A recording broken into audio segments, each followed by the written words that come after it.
Una tortuga pisó sin querer un diente de león. El diente de león se vengó al instante. Una sola semilla se clavó directo en el caparazón de la tortuga. Al momento le provocó una picazón por todo el cuerpo. La tortuga giró la cabeza intentando rascarse. Hasta probó usar sus patitas cortas. Pero no lograba alcanzar el lugar. La tortuga estaba frustrada y furiosa. Metió las patas delanteras dentro del caparazón. Luego avanzó arrastrándose y frotándose contra el suelo.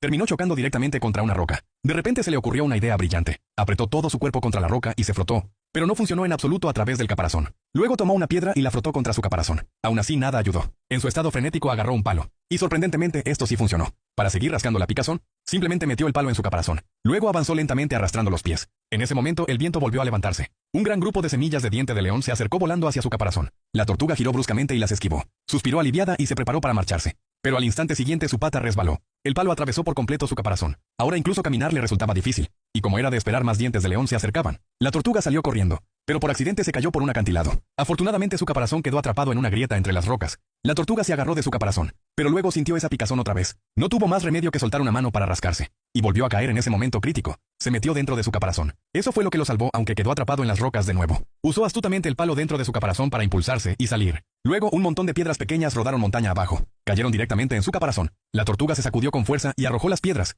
Finalmente encontró la semilla de diente de león, que lo había estado torturando todo este tiempo. Justo cuando estaba feliz por irse, se dio cuenta de que sus extremidades no respondían. Había olvidado por completo cómo caminar.